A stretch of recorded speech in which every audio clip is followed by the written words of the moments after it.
ትናንት ቅያም ስሰግድ ዱዓ አደረግኩኝ። የእውነት የዚህ ልጅ እናት እንደኛው በስደት ላይ ነው ያለሽ። እኔ በስደት ነው ያለሽ ብዬ ቪዲዮ መስራት አልፈለግኩም ነበር። ለምን መሰላችሁ? እኔ እይታም ስለሌለኝ አይደርስም በሚለው ነው እንጂ እናቱ ከሳዑዲ አረቢያ ነው ያለሽ፣ እናቱ ከእንደዚህ ነው ያለሽ እያሉ ብዙውን ጊዜ በቲክቶክ ድምፅ እየሆኑ አፋልጉኝ ጥሪ እየተጠራ ነው ያለ። የሰረቁት ሰዎች ቤተሰብ ውጭ ያለው ሰው ውጭ ተብሎ ነው የሚታሰብና ግርድና ምናምን አይመስላቸውም። ገንዘብ እንደ ቅጠል የሚሸመጠጥ ነው የሚመስላቸው። ይዘው ነው በሰው ነፍስ ገንዘብ የሚደራደሩ። የባሰ እንዲጨክኑ ይደረጋል እንጂ የሚያራራው ፖስት የሚያደርገውን ተደራሽ የሚያደርገውን ነው እንጂ ለዛ ለያዘው መጀመሪያም ጨካኝ ነው። ልጁን የያዘ ሰው የደበቀ ሰው ያገተ ሰው አያራራውም፣ እንዲጨክን ነው የሚያደርገው። እናቱ ሌላ ሀገር ነው ያለሽ መባሉ ራሱ ማለት ነው። እና በጣም ፈራሁኝ። አንድ ቀን 9 ቀን አሁን ትናንት ወዲያ ነው 8 ቀን የተባለ ዛሬ 10 ቀን ነው ኦልሬዲ ሆኖ ያለና በየሚዲያው ተንትን ተብሏል። እስካሁን መፍትሄ የለም። እናቲቱ እንዳሉትም ስደት ናት ተብላለሽ።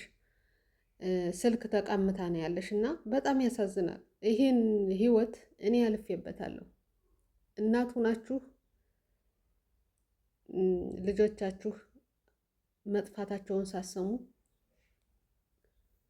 ልባችሁ ይነግራችኋል። እርግጥ መተኛት አትችሉም፣ ሀሳብ አለ። ለምንስ ስልኩን ቀማሽ መዳም የሚባል ነገር አለ። ዘመዶች እንዴት ብሎ ይሆን? በቃ ብዙ ነገር አለና በዚህ ልጅ ያላዘነና ፖስት ያላደረገ ሸር ያላደረገ ሰው አይገኝም ማለት ነው። ግን እስካሁን ድረስ ምንም ድምፅ የለም። እኔ የምለምነው አሁን አላህን ነው። ትናንት ወላሂ ለአዚም ነይቼ ዱዓ አደረግኩኝ። ከስጁዴ ላይ ነው ትዝ ያለኝ እናቱ በስደት ላይ ልጅን ላሳድግ ደህና ቦታ ላይ ላደርስ ትምህርቱን ደህና ትምህርት ቤት ይማራል ብላ ጥላ የመጣሽ እናት ልጇ መጥፋቷን በረመዳኑ ሳሰማ እስካሁን ድረስ ተገንቶ ጥሩ ነገር እንነግራት እንዲህ ነበር ብለን እንነግራታለን ብለው ቤተሰብ ስልኳን ከመዳም እንድትቀማ ሚዲያ እንዳታይ መዳም በረመዳን በመሆኑም ምክንያት ቀምታ ይዛታለሽ ማለት ነው። እና ይህች እናት ምን ስሜት ነው የሚሰማት ይመስላችኋል? እናት አይደለሽ? የሆነ ስሜት አለ ድብቅልቅ ያለ ነገር። አላህ ስብሓነሁ ወተዓላ አላህ ይጠብቀው፣ ከእናቱም ከእጁ ከቤተሰቦቹም እጅ አላህ ያስገባው። እንደምንም ይሁን እንደምንም ይዘዋል። አላህዬ ምንም ሳይሆን በጤና በአፊያ ከቤተሰቦቹ ጋር የሚገናኝበትን ነገር አላህያ አመቻችለት። አላህ ፈረጃውን ያሰማን ያ ረብ። እኔ ይህ ነው ዱዓዬ፣ ሌላ ምንም ምለው ነገር የለኝም። እነዛ ሰው ሆኖ በሰው ልጅ እንደ ከብት እየሰረቁ መውሰድ በጣም ከባድ ነው። ምኑ ነውስ የሚዋጣቸው? በዚህ የሚመጣ ገንዘብ የ6 ዓመት ልጅ ነው። አሰላሙ አለይኩም ወረህመቱላሂ ወበረካቱ። ውድና የተከበራችሁ የፊርዶስ ቻናል ተከታታዮች እንዴት ናችሁልኝ? ሮመዳን እንዴት ነው ሀባይብ? ቪዲዮ አለመስራት ፈልጌ ከራሴ ጋር ታገልኩ ግን አልችላልኩኝ ማለት ነው። እኔ እይታለኝ ይታየልኛል ተደራሽ ይሆናል ብዬ አይደለም፣ ግን ውስጥ ያሳዘነች በጣም አዘንኩኝ። በልጁ በእናቱ ስደት ላይ ባለሽው በጣም ነው ያዘንኩት። አላህ ስብሓነሁ ወተዓላ ፈረጃውን አላህ ያሰማት፣ ደስታውን አላህ ያሰማት፣ ከጭንቀት አላህ ይገላግላት ብላችሁ ዱዓ አድርጉላት። የዚህ ልጅ እናት ስደት ላይ ነው ያለሽ ተብሏል። ልጇ ከጠፋ እንግዲህ 8 ቀን ከተባለ ከትናንት ወዲያ ነው። ዛሬ 10 ቀን ይሆነዋል ጠፍቶ። የት እንደደረሰ ሊጫወት እንደወጣ በዛው ቀርቶ ፍለጋ ላይ ነው ያለ ህዝቡ። በየሶሻል ሚዲያው ትላልቅ ሚዲያ የሚባለው ሸር ተደርጓል። ሀቢባ እንኳን የምትችለውን ያህል ታግላለች። ብዙ ጊዜ ፖስት አድርጋለች፣ ግን ምንም ነገር የለም እስካሁን ድረስ ማለት ነው። እኔ ታማኝ ሚዲያዎችን መከታተል ጥሩ ነገርም ሆነ መጥፎ ነገር የሚፖሰት ትክክለኛ ስለሆነ ብዬ ጉርሻ ፔጅ ላይ ነው ባይ፣ ግን እስካሁን ድረስ የሙባረክ ነገር ምንም ነገር የለም ማለት ነው። የዚህ ህፃን ነገር እናቲቱም በስደት ላይ ሆና ስልኳን ተቀምታ ስልኳን የተቀማሽ የልጇን እንትን በሚዲያ እንዳሰማ ካልተገኘ ስልክ እንዳይሰጥ ተብሎ ስልኳ ተቀምታ እሷውን ስራ በስቷል ብለው ነው ቀምተው ይሆን ብላ ልጆችን ሳላገኙ ምናምን እያለሽ ይሆናል። እነሱ ግን ያስቀሟት ሚዲያ እንዳትገባ ሚዲያ እንዳታይ የልጇን መጥፋት እንዳሰማ ከስደት ላይ ሆና ተብሎ ነው። በጣም ከባድ ነው። ስደት ላይ ሆናችሁ ልጅ ስደትም ሆነ አብራችሁ ሆናችሁ ምንም ነገር እንዲሆን የሚፈልግ የለም። ግን በስደት ለሱ ብላችሁ ወጥታችሁ እንደዚህ አይነት ነገር ሲፈጠር በጣም ከባድ ነው። አላህ ከእንደዚህ አይነት ሙሲባ አላህ ይጠብቃችሁ። ለዚህ ልጅ ሁላችሁም ዱዓ አድርጉ። ለልጁ ብቻ አይደለም ለእናቲቱም ዱዓ ያስፈልጋል። አላህ ያጠንክራት ብላችሁ ማለት ነው። እንግዲህ እስካሁን ድረስ ምንም ድምፁ ያልተገኘ በልተውት ነው ምን ብለውት ነው አላሁ አለም። ልጅ ይዞ ሰውን ማሳዘን፣ እናት ያለው ሰው፣ እህት ያለው ሰው፣ ወንድም ያለው ሰው በዚህ ልክ ጨክኖ ህፃኖች ወጥተው እንዳይጫወቱ እንደልባቸው እንዳይሆኑ ከብት እንኳን ጠፍቶ አንድ ቀን አያድርም። ጎረቤት ሁሉም ፈልጎ ነው ያነ ከብት እንዲገኝ የሚያደርገው። አሁን ግን ከከብት ያነሰ ሆኗል የሰው ህይወትና በጣም ነው ያዘንኩት። ቪዲዮ ላለመስራት ብዙ ታግዬ አሁን ግን መስራት አለብኝ ብዬ አልቻልኩም። በቃ ሌት ተቀን የሚታየኝ ልጁ፣ እናቲቱ፣ ድንጋጤዋ ምናምን ነው ውስጤ ላይ የሚመጣው እና በጣም ውስጤ በጣም ነው እንትን ያለውና ውድ ቤተሰቦች ሁላችሁም ዱዓ አድርጉ። አላህ ይህን ልጅ ምንም ሳይሆን ምንም አላህ ከእናቱ ጋር ከቤተሰቦች ጋር እንዲገናኝ ዱዓ አድርጉ።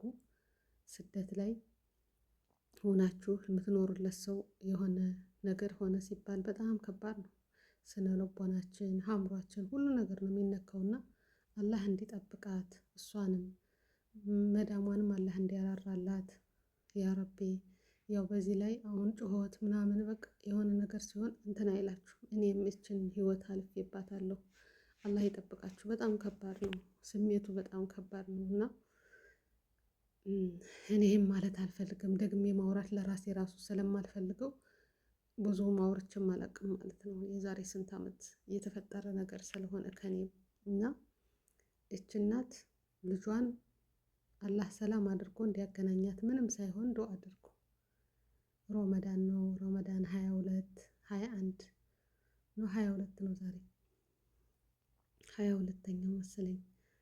ሁላችሁም ዱዓ አድርጉ በስጁዳችሁ እንደው በስራችሁ ናችሁ። የዚህን ልጅ ነገር ሁሉም እርግጥ ዱዓ እያደረገ ሼር ላይክ ፖስት እያደረገላት ነው ያለ። አላህ ይገዛት። እንግዲህ ሰው የቻለውን እየተባበረ ነው። አላህ ደግሞ ስበቡ ደርሶ ይህን ልጅ በሰላም ከልጇ ከአባቱ ጋር እንዲገናኝ ዱዓ አድርጎ። አዲስ አበባ ነው የጠፋ ልጁ። በጣም ከባድ ነው። ልጆች ወጥተው እንዳይጫወቱ በቃ ስጅን ሆኖ እስር ቤት ሆኖ እንዲኖሩ ተፈርዶባቸዋል ማለት ነው። ከቤትም ጎትተው ያወጣቸዋል። ማውጣቱን አላህ ሰላም ካልሆነ ይሄ ነገር ለህግ ቀርቦ ህግ መፍትሄ ካላመጣበት እስከ መቼ ነው ልጆች ተሳቀው እናት አባት ተሳቆ የሚኖረው የሚለው እኔ በጣም ነው የሚያሳስበኝ። እስከ መቼ ነው ልጆቻችሁ ውጡ ተጫውታችሁ ነው ተብለው ተጫውተው የማይመለሱ? ቆማችሁ እንኳን ቆማችሁበት እናንተ ዞር ካላችሁ ላሽ የሚያደርጉ ፍየል ከብት ነው የሚጠበቀው ከእህል እንዳይገባ የሰው አዝመራ እንዳያበላሽ ተብሎ ሰው አይጠበቅም። እንደ ልቡ ተጫውቶ የሚመጣበት ጊዜ ናፈቀኝ። እኔ ለልጆች እንኳን ርህራህና ቢኖራችሁ ምን ችግር አለ? በእነሱ የመጣ ገንዘብ ምንድን ነው ጥቅሙ? ግን የእውነት ሃይማኖት አላችሁ? አማኝ ናችሁ? አማኝ የሆነ ሰው ትንሽ ይፈራል። የፈለገ ሙሉ ባይሆን ይሄ ሃይማኖቱ እንትን ባይል ግን ፍራቻ ይኖራል። ነገ ስሞት ምን ይገጥም ይሆን? ነገ ምን ይሆን? በቁሜ እያለሁ የእነዚህ ግፎች ብሎ ፍራቻ ይኖራል። ግን የለም አሁን ላይ ያንን ነገር የለም። እና ዛዲያኛ ሰዎች ነን ወይስ እንስሳዎች ነን ማለት ነው? እንስሳ እንኳን ራስ በራሱ አይጨካከንም። የኛ ግን ህፃኖች ልጆች፣ ሽማግሌዎች እናት እንድታለቅስ በተደጋጋሚ ልቧ እንዲጎዳ የሚያደርግ ብዙ ነው። ከእናት ተወልዶ ከአባት ተወልዶ እናት አባት የሌለው ልጅ የለም። የፈለገ ይሁን እነዛ ሰዎች እንዲያለቅሱና እንዲጎዱ የምትፈልጉ ለምንድን ነው? በዚህ የመጣ ገንዘብስ ምንድን ነው የሚጠቅማችሁ? ሀባይብ ኧረ አላህን ፍሩ እባካችሁ። ልጆች እንደልባቸው ወጥተው ይግቡ። ያ አላህ አላህዬ ሰላም አምጣልን፣ ፍቅሩን አምጣልን፣ መተሳሰብን እንደ ልባችን። ስንት መንገድ ስንት ዱር ሄደን ተጫውተን አውሬ እንዳይበላቸው ነው እነዛን ልጆች ውሃ እንዳይወስዳቸው ነው እንጂ የሚፈራ ሰው ይወስዳቸዋል ተብሎ ተፈርቶ አያውቅም። አሁን ግን ከበራፋችሁ ላይ እንኳን ወጥቶ መጫወት የማይበት ጊዜ ደረሰ ማለት ነው። ይህን ያህል ጭካኔ የት ነው ያመጣ ነው? ገንዘብ ብቻ ቤተሰብ ይሆናል? ገንዘብ ደስታ ይሆናል? ውድ ቤተሰቦች እንዴት ነው ደስታ የሚሆነው? ገንዘብ ብቻ ሰውን እያስከፉ የሚመጣው ነገር የዚህ ልጅ ነገር ግን ገንዘብም አልተባለ ምንም አልተባለ፣ በቃ አድራሻውን ልምነው ያለ። ያ ረቢ አላህ በሰላም ከልጇ ጋር እንዲያገናኛት ዱዓ አድርጉ። ሁላችሁንም አመሰግናለሁ። ሸር፣ ላይክ፣ ሰብስክራይብ አድርጉ። ሀባይብ አላህ ይጠብቃችሁ በያላችሁበት። መልካም የሮመዳን የመጨረሻይቱ 8ቷ ቀን እንግዲህ ጾመን ዱዓችን ተቀባይ አላህ እንዲያደርገው ዱዓ አድርጉ። አላህ ይቀበለን፣ አላህ ይቀበላችሁ። መልካም ጊዜ የሆንላችሁ ውድ ቤተሰቦች። አለ ፕሮግራም አልችል ብዬ ነው ጠበቅኩኝ። ነገ ይገኛል ዛሬ ይገኛል ግን ምንም አልቻልኩም እና እኔ ሀሳቤን በዚህ ባካፈል ብዬ መጣሁኝ ማለት ነው። በጣም ነው የሚያሳዝነው። ውስጤ አልቻለም። በቃ የሆነ ስሜት ተሰማኝ። እኔ በእሷ ቦታ ብሆን ምንድነው ስሜት? አሁን ስልኳን ስትቀማ ስልኩ መቀማቱ ብቻ ነው የሚያሳስባት? እናት አይደለሽ? ብዙ ነገር ታስባለሽ።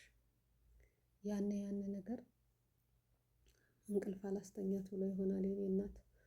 እኔ በጣም ፈራሁኝና እስኪ ዱዓ አድርጉለት እንዲያው በሰላም ከቤተሰቦቹ ጋር ምንም ሳይሆን በጤና በሰላም እንዲገናኝ ያ ረቢ። የህግ አካልም ሆነ ምንም ሆነ በዛ ቦታ ላይ እንትን ያላችሁ እንግዲህ መኪናም ምንም መቼም በእግሩ ይዞት አይሄድም የሰረቀው ሰውና፣ እባካችሁ እናት ያላችሁ እህት ወንድም ያላችሁ እናት የሆናችሁ እባካችሁ አባት የሆናችሁ ይህን ልጅ የሚገኝበትን መፍትሄ ፈልጉ ማለት ነው። ሁላችሁንም አመሰግናለሁ። ሸር፣ ላይክ፣ ሰብስክራይብ አድርጉ። መልካም ጊዜ ይሁንላችሁ። አሰላሙ አለይኩም ወረህመቱላሂ ወበረካቱ። አላህ ኸይር ነገር አላህ ያሰማን። እንደዚህ ብዬ አውርቼ ወጥቼ ዙሬ በዛ ሰፈር ስገባ ልጁ ተገኝቷል የሚል ኸበር አላህ ያሰማን። ደስታ አላህ ያሰማን። ያ ረብል ዓለሚን፣ ያ ረሕማን፣ ያ ረሒም። አንተ ረሒም ነህ፣ አንተ አዛኝ ነህ። ያ አላህዬ እባክህ ይህችን እናት እንድታዝን አታድርጋት። ያ ረሕማን እንደምንም አድርገህ እንዲያው አላህዬ አንተ መፍትሄ አይጠፋህምና ስበቡን አድርሰህ እናትና ልጅን አገናኝልን ያ አላህ ያ ረብ።